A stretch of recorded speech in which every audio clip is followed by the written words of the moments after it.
मगर क्या बताऊं महोदय, एक फैक्ट बताना चाहता हूं। 22-23 दिसंबर 1949 की रात को जब श्री राम लला प्रकट हुए तो सबसे पहले वो रोशनी किसने देखी थी? वो यूपी गवर्नमेंट का एक सिपाही था जिसका नाम था अब्दुल बरकत।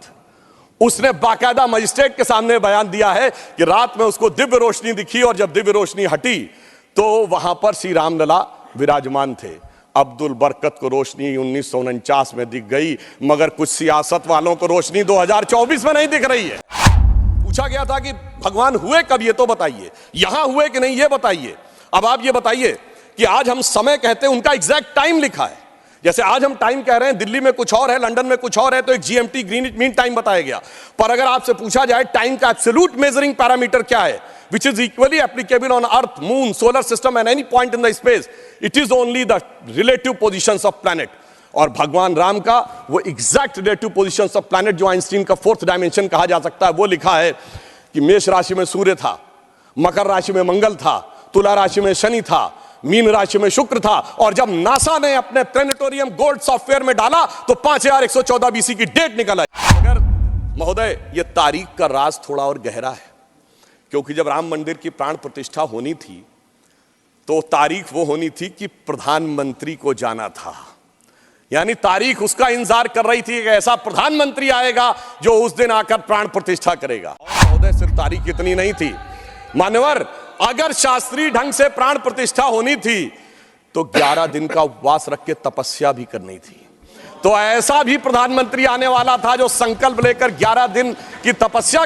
मान्यवर, हमसे टीवी डिबेट में अक्सर बहुत पूछा जाता था कि आ गए भाजपा वाले, कहते हैं रामलला हम आएंगे, मंदिर वहीं बनाएंगे, तारीख नहीं बताएंगे। महोदय, राम का मंदिर कोई इमारत नहीं थी, ये भारत की भव्यता का आगाज था। और वो तारीख कोई तारीख नहीं थी, वो काल की गति थी। विषय सुप्रीम कोर्ट में आ चुका था।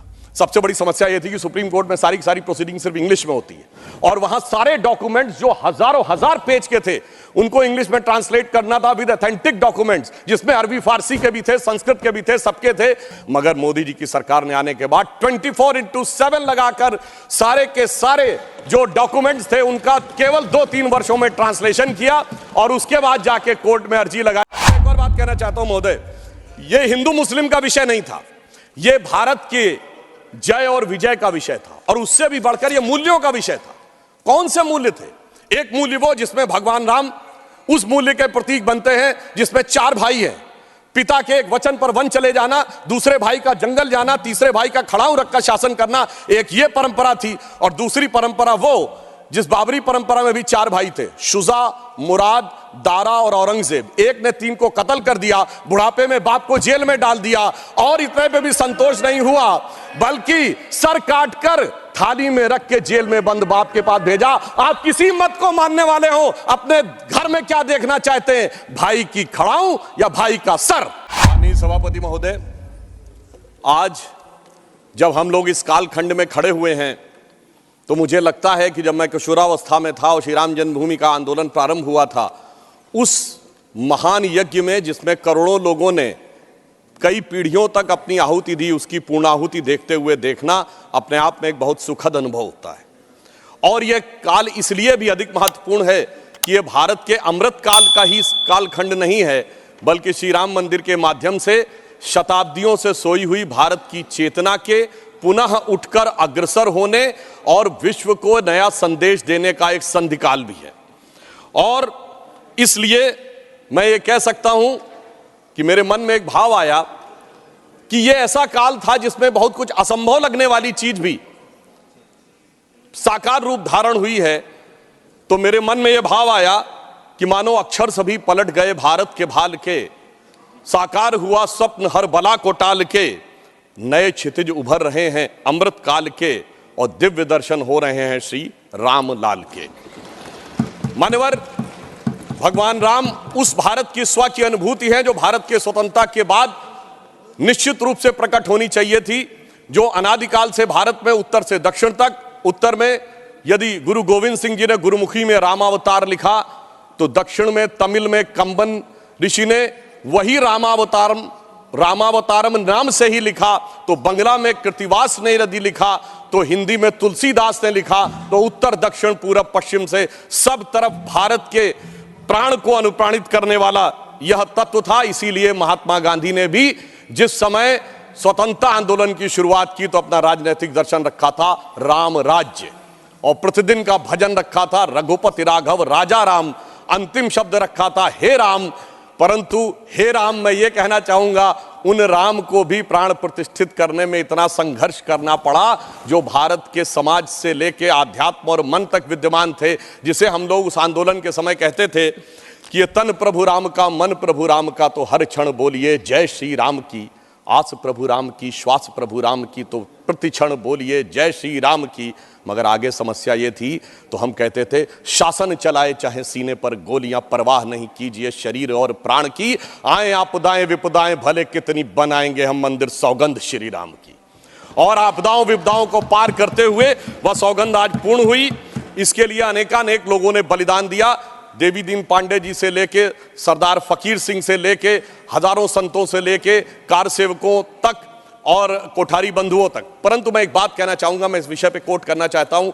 2003 के नोबेल पुरस्कार विजेता वीएस नायपॉल ने एक किताब लिखी थी भारत के बारे में, इंडिया ए वुंडेड सिविलाइजेशन।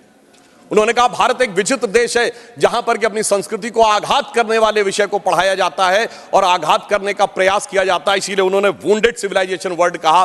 मैं इसलिए कह रहा हूं कि जो इतिहास में प्रत्यक्ष प्रमाण थे उनको भी झुटलाने का प्रयास हुआ। श्री राम जन्मभूमि केस के सिर्फ 2 उदाहरण बताना चाहता हूं।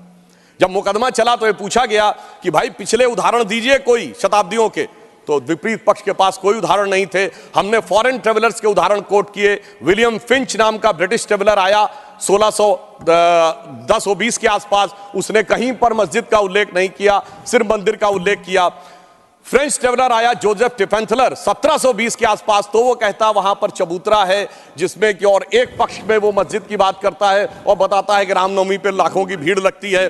परंतु उसके बावजूद एक मजेदार बात बताना चाहता हूं, जब से ब्रिटिश डॉक्यूमेंट आया तो जो पहली एफआईआर ऑफिशियली दर्ज हुई है नवंबर 1858 में, फैजाबाद के थानेदार को रिपोर्ट दी गई है कि 25 निहंग सिखों ने आकर कब्जा कर लिया है, यज्ञ हवन किया है और मस्जिद जन्म स्थान के सब तरफ राम राम लिख दिया। और जानते हो उस पे सभापति महोदय सिग्नेचर क्या है?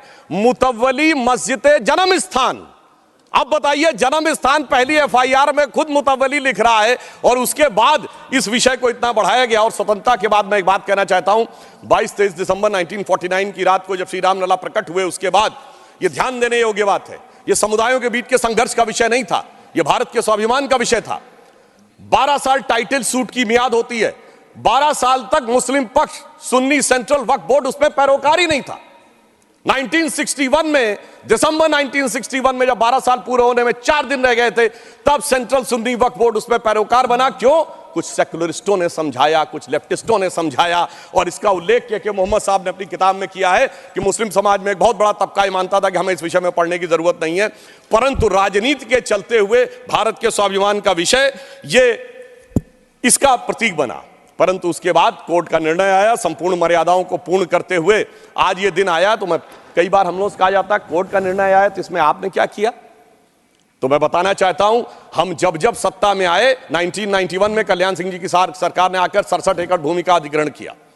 उसके बाद याद करिए, खुदाई पर रोक लगा दी गई थी। तो अटल जी की सरकार आई तो नई टेक्नोलॉजी आ गई, ग्राउंड पेनिट्रेशन रेडार। तो रेडार मैपिंग की गई और वो कोर्ट में प्रस्तुत कर दी गई। मतलब ऑपरेशन पे रोक थी, अल्ट्रासाउंड पे तो नहीं थी ना।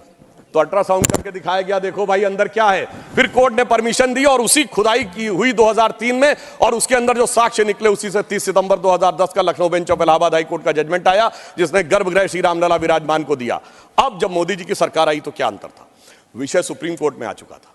सबसे बड़ी समस्या यह थी कि सुप्रीम कोर्ट में सारी की सारी प्रोसीडिंग सिर्फ इंग्लिश में होती है, और वहां सारे डॉक्यूमेंट्स जो हजारों हजार पेज के थे उनको इंग्लिश में ट्रांसलेट करना था विद ऑथेंटिक डॉक्यूमेंट्स, जिसमें अरबी फारसी के भी थे, संस्कृत के भी थे, सबके थे। तो हमारी सरकार में आने के बाद अगर 60 साल उसमें लगे थे, हो सकता 50 साल इसमें भी लग जाते, क्योंकि बहुत से लोग वकील का चोला ओढ़कर खड़े होकर ये भी कहते थे फलां साल के पीछे ले जाइए इस जजमेंट को। मगर मोदी जी की सरकार ने आने के बाद 24/7 लगाकर सारे के सारे जो डॉक्यूमेंट्स थे उनका केवल 2-3 वर्षों में ट्रांसलेशन किया, और उसके बाद जाके कोर्ट में अर्जी लगाई कि डे टू डे हियरिंग होनी चाहिए। क्योंकि हमारी सरकार तो उसमें विचार करती थी कि हनुमान तेहि परसा करि पुन कीन्ह प्रणाम, राम काज कीन्हे बिनु मोहि कहां विश्राम। और फिर आपने देखा कि वो जब जजमेंट आया, और ये भी एक सुखद संयोग देखिए कि मान्यवर, हमसे टीवी डिबेट में अक्सर बहुत पूछा जाता था कि आ गए भाजपा वाले, कहते हैं रामलला हम आएंगे, मंदिर वहीं बनाएंगे, तारीख नहीं बताएंगे। महोदय, राम का मंदिर कोई इमारत नहीं थी, ये भारत की भव्यता का आगाज था, और वो तारीख कोई तारीख नहीं थी, वो काल की गति थी। और वो तारीख क्या थी मैं बताना चाहता हूं। जब रामलला इस मंदिर में आए हैं तो वो तारीख आई है, 4 करोड़ गरीबों को घर लेकर आई है, 11 करोड़ लोगों के लिए शौचालय लेके आई है, 54 करोड़ लोगों के लिए जनधन अकाउंट लेके आई है, हर गांव में बिजली, हर गांव में सड़क लेकर आई है, और इतना ही नहीं, हर शहर में हर राज्य में एयरपोर्ट लेकर आई है, समुद्र पे सबसे बड़ा सेतु अटल सेतु लेकर आई है, और चिनाब नदी पे दुनिया का सबसे ऊंचा पुल चिनाब का पुल लेकर आई है, हाईएस्ट एफडीआई लेके आई है, हाईएस्ट फॉरेन एक्सचेंज रिजर्व लेके आई है, फास्टेस्ट ग्रोइंग इकोनॉमी लेके आई है। और जनाब, वो फिल्म का डायलॉग होता था, तारीख पे तारीख, तारीख पे तारीख वाला इंडियन पैनल कोड को तारीख का हिस्सा बनाकर भारतीय न्याय संहिता लेके आई है, जो 3 साल के अंदर सारी तारीखों को खत्म कर देगा। मगर महोदय, ये तारीख का राज थोड़ा और गहरा है, क्योंकि जब राम मंदिर की प्राण प्रतिष्ठा होनी थी तो तारीख वो होनी थी कि प्रधानमंत्री को जाना था, यानी तारीख उसका इंतजार कर रही थी कि ऐसा प्रधानमंत्री आएगा जो उस दिन आकर प्राण प्रतिष्ठा करेगा। और वो प्रधानमंत्री भी कैसा होगा, जो कि पूरे राष्ट्र का सपोर्ट लेकर, हाँ बोल रहे हैं प्लीज, अरे भाई बोल रहे हैं madam please, not allowed, please बैठे आप, काहे परेशान, आपको इजाजत नहीं, nothing is going on record, please. अरे सुनिए, आप बोले। महोदय, प्रधानमंत्री भी कौन होगा, जो पूरे देश का जनादेश लेकर आया होगा और दूसरी बार भी लेकर आया होगा, जो अपने घोषणा पत्र में यह लिख के लाया होगा कि हम राम मंदिर का प्राण प्रतिष्ठा करेंगे, हम निर्माण का मार्ग प्रशस्त करेंगे, यानी 140 करोड़ लोगों के जनादेश के साथ वो तारीख आने वाली थी जिस तारीख का इंतजार था। और महोदय, सिर्फ तारीख इतनी नहीं थी मान्यवर, अगर शास्त्रीय ढंग से प्राण प्रतिष्ठा होनी थी तो 11 दिन का उपवास रख के तपस्या भी करनी थी। तो ऐसा भी प्रधानमंत्री आने वाला था जो संकल्प लेकर 11 दिन की तपस्या करे। और मैं महोदय एक और बात कहना चाहता हूं, 11 दिन नारियल का पानी पी के हम में से कितने लोग तपस्या कर सकते हैं महोदय? वो जो हर नवरात्र ऐसे रहता हो, उसी के तपस्या का वो अभ्यास होगा। और मैं बताना चाहता हूं, स्वामी गोविंद गिरी जी जो कोषाध्यक्ष हैं न्यास के, उन्होंने जब उपवास तोड़वाया तो उन्होंने कहा मैं तार्किक व्यक्ति हूं, मेरे मन में संदेह था। तो जब इनकी माताजी जीवित थी तो मैंने उनसे पूछा था, तो उन्होंने कहा 40 वर्षों से अभ्यास है ये उपवास रखने का, इसलिए 11 दिन शासकीय कार्य रखते हुए भी वो उपवास कर पाए। ऐसे व्यक्ति की प्रतीक्षा थी तारीख को। और फिर दक्षिण में जाकर, चाहे नासिक हो और फिर चाहे गुरुवायूर का मंदिर हो अथवा रामेश्वरम में खड़े होकर जब प्रधानमंत्री जी 22 कुओं के जल से स्नान कर रहे थे, जो भारत के संपूर्ण क्षेत्र का प्रतिनिधित्व करते हैं, तो यह संदेश था दूर दक्षिण सिरे पर खड़े होकर कि देखिए ये राम है जो घट-घट में व्याप्त है पूरे उत्तर से दक्षिण तक।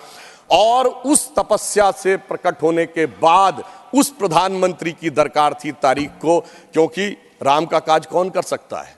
गोस्वामी जी लिख गए हनुमान चालीसा में, सब पर राम तपस्वी राजा, जिनके काज सकल तुम साजा। अगर राम तपस्वी राजा थे तो तपस्वी प्रधानमंत्री भी होना चाहिए था वो करने के लिए। और इस तारीख का इंतजार था, तारीख का ये राज समझने के लिए। हम आपको समझाएंगे भी तो शायद आप नहीं समझ पाएंगे।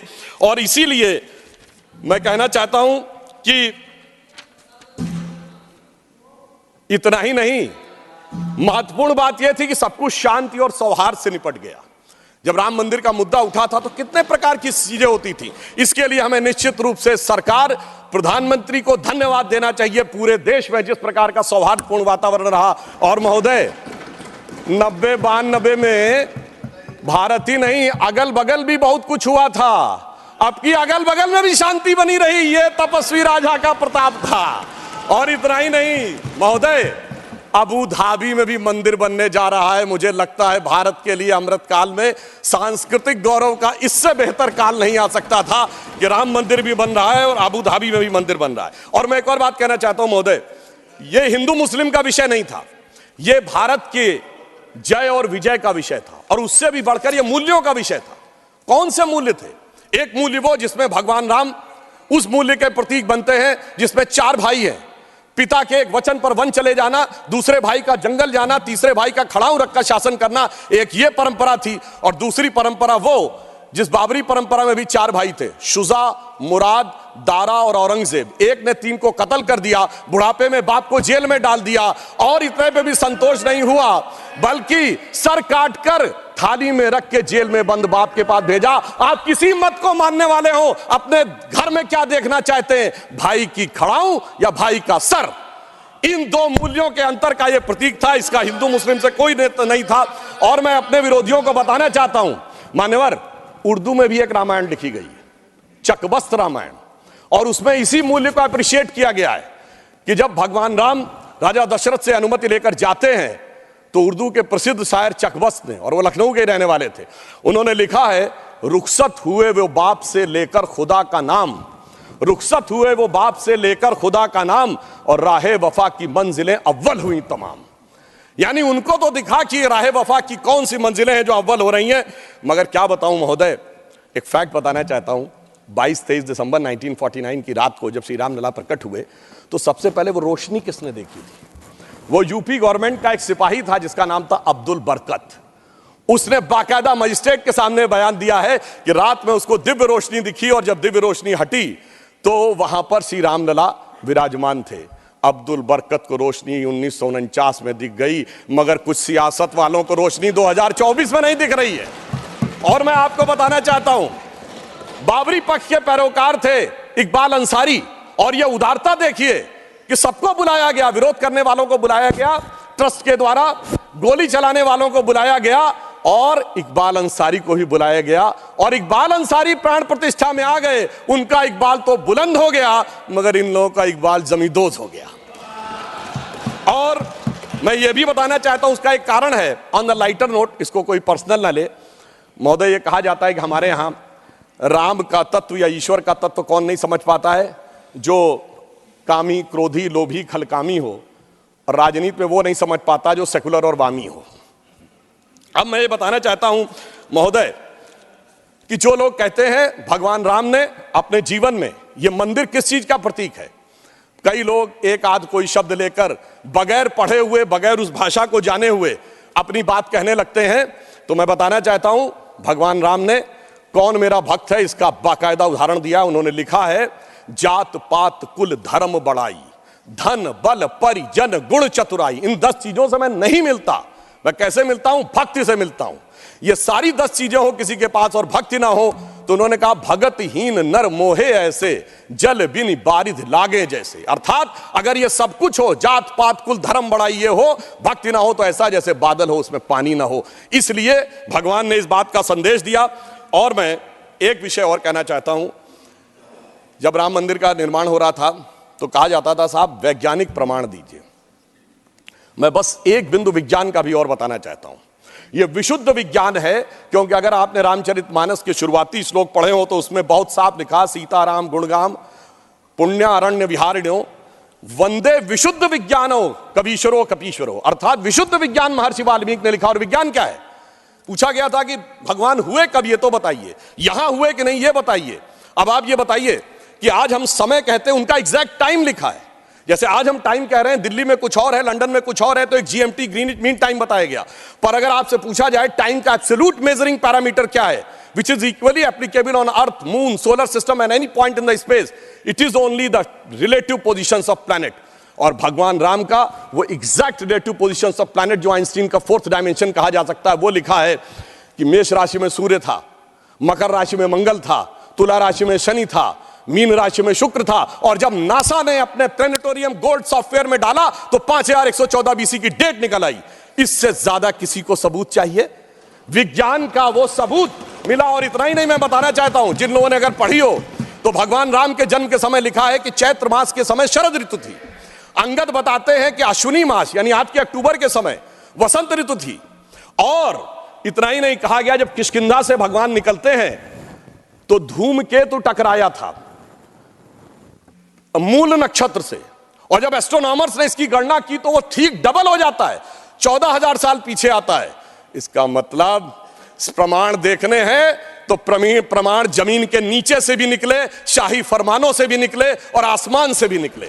समस्त मर्यादाओं को पूर्ण करते हुए हमारे ये इस विषय के ऊपर आए। और मैं एक बात और कह दूं, कभी कहा जाता था महर्षि वाल्मीकि ने तो रामायण भगवान राम के पैदा होने से पहले लिख दी थी, और कहा जाता है भविष्य में जाके लिख दी। कहा जाता है गप है, बकवास है, कैसे हो सकता है। महाभारत कहा जाता है वेद व्यास ने भूतकाल में जाके लिखी, वैशंपायन के समय। अरे ऐसा कैसे हो सकता है? मैं पूछना चाहता हूं 1916 में आइंस्टीन की थ्योरी ऑफ रिलेटिविटी देने के बाद अब time travel forward, time travel backward बकवास है क्या? अगर किसी ने साइंस नहीं पढ़ी है तो उसे समझना चाहिए, मगर मैं ये नहीं कहना चाहता हूं इसको कह के। मैं कहना चाहता हूं हमारे ऋषि त्रिकालदर्शी थे और ये टाइम ट्रेवल तो बहुत छोटी बात थी जो अब धीरे धीरे लोगों को समझ में आ रही है।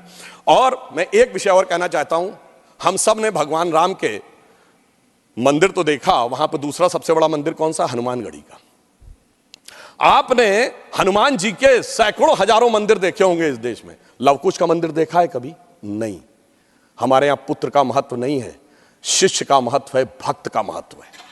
हमारे यहां बायोलॉजिकल सक्सेशन का महत्व नहीं है, स्पिरिचुअल सक्सेशन का महत्व है। इसीलिए द्रोणाचार्य के बेटे का स्थान ऊंचा नहीं है, शिष्य का स्थान ऊंचा है। इसीलिए हम हर जगह गुरु शिष्य परंपरा की बात करते हैं, पिता पुत्र परंपरा नहीं होती। भगवान राम का चरित्र इस बात का उदाहरण देता है कि हर जगह आपको हनुमान जी के मंदिर मिलेंगे, वो भी राम से ज्यादा मिलेंगे। और मैं अंत में यह कहना चाहता हूं महोदय, एक बार एक डिबेट में वो कहने लगे कि भाई you are talking about the Ram temple, how does Ram temple fits in the 21st century emerging India who aspires to become a technologically advanced and become the economic superpower with the youngest population, where does Ram Mandir fits in that?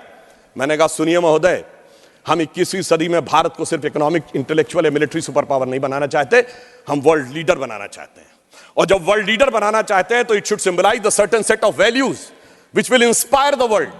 और अगर सारे श्रेष्ठतम मानवीय मूल्यों का प्रतीक कोई एक होगा तो वो भगवान राम का मंदिर होगा, जो विश्व के सबसे श्रेष्ठतम मानवीय मूल्यों का प्रतीक होगा। कैसे? मैं आधुनिक जियोपॉलिटिक्स से बताना चाहता हूं। आज कोई एक देश किसी पर अटैक कर रहा है, रशिया यूक्रेन की लड़ाई चल रही है, चाइना का ताइवान के साथ प्रॉब्लम चल रहा है, इराक और उसका चला। क्या है डिप्लोमेसी में? नंबर 1 एनेक्सेशन, दूसरे देश को मिला लो। दूसरा है सब्जुगेशन, वहां अपना डिप्यूटी अपॉइंट कर दो। और तीसरा है डोमिनेशन, उसके साथ संधि साइन कर लो। भगवान राम ने क्या लंका को जीतने के बाद एनेक्सेशन किया? नहीं। क्या वहां पर कोई अपना डिप्यूटी बैठाया यानी सब्जुगेशन किया? नहीं। कोई ट्रीटी साइन कराई, डोमिनेशन किया? नहीं। तो मैं कह सकता हूं आज के जियोपॉलिटिक्स वर्ल्ड में जब क्लैश ऑफ सिविलाइजेशन कहा जाता है तो उसका प्रतीक वो राम मंदिर दिखेगा, जो पूरी दुनिया को बताएगा कि पीसफुल को एग्जिस्टेंस कैसे हो सकता है बगैर एक दूसरे से लड़े हुए। इसलिए मैं कह सकता हूं 21वीं सदी का महान भारत बगैर राम मंदिर के संभव ही नहीं है। और अंत में मैं सिर्फ ये कहना चाहता हूं, एक नया इतिहास बना है और यह हमारी सरकार और माननीय प्रधानमंत्री जी की उस दृढ़ इच्छा शक्ति का प्रतीक है जिसके लिए कहा जाता था अरे 370 कभी हटेगी नहीं, राम मंदिर कभी बन ही नहीं सकता। मगर ये वो लोग कहते हैं जो फूलों के हार पहनते हैं। हमारे प्रधानमंत्री जी अंगारों के हार पहनते हैं, और जो अंगारों के हार पहनते हैं वो इतिहास को बदलने में निश्चित रूप से सफल होते हैं। इसलिए मैं अंत में ये कहना चाहता हूं, अपनी सरकार को बधाई देते हुए, श्री राम जन्मभूमि न्यास ट्रस्ट, हमने बहुत साफ कहा था हम मंदिर नहीं बनवा रहे, मंदिर न्यास बनवा रहा, हम सिर्फ मार्ग प्रशस्त कर रहे हैं। दूसरों ने कहा था कि हम वो बनवा रहे हैं। तो हम सिर्फ उनके लिए कहना चाहते हैं प्रधानमंत्री जी की तरफ से कि अंगार हार उनका जिनकी सुन हाँक समय रुक जाता है, अंगार हार उनका जिनकी सुन हाँक समय रुक जाता है, आदेश इधर कर देते हैं इतिहास उधर मुड़ जाता है।